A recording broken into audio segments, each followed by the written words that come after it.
May panibago na namang mungkahi para mabawasan ng traffic sa EDSA. Yan ang pagpataw ng congestion fee o yung parang toll sa mga daraan dyan. Ang reaksyon ng ilang motorista sa report ni Von Aquino. Samot-saring solusyon na ang ipinatupad para maibsan ang problema sa traffic sa EDSA. Nariyan ang number coding, pagtanggal sa mga provincial bus, rehabilitation project tulad ng flyover at underpass at iba pa. Pero ang bigat na problema, nakatukod pa rin sa EDSA at hindi umaabante. Sa pakikipagpulong ng MMDA kina Pangulong Bongbong Marcos at DILG Secretary John Vic Remulla para sa 5-year Comprehensive Traffic Management Plan, isa raw sa suhestyon na yung pagpapataw ng congestion fee o parang toll sa EDSA tuwing rush hour. Katulad daw ito ng ipinapatupad ng Singapore.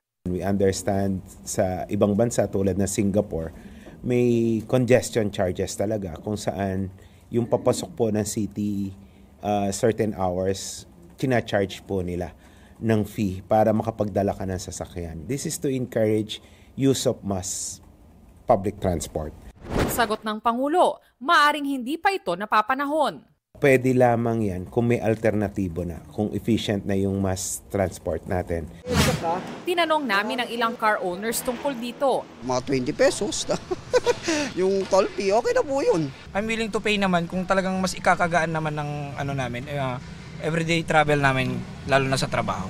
Dapat huwag mo muna kasi parang ang dami po kasing matatamaan, ma'am. Tapos taas na po yung mga bilihin. Pero sabi ng Department of Transportation, pag-aaralan pa naman ito.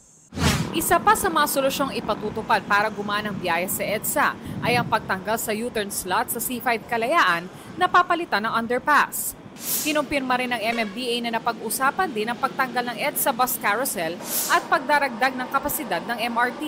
Kung maka-accommodate naman sa taas, sa tren yung mga pasahero, we don't see the need na magkaroon pa ng bus. Kasi exactly the same route nga siya. In fact, mas bentahe pa nga ang train dahil mas marami siyang stops kaysa sa bus carousel. Sa sitwasyon ko, hindi kasi malaking bahagay sa akin yung EDSA bus carousel . Ay hindi po. Mag-MRT na lang din po ako.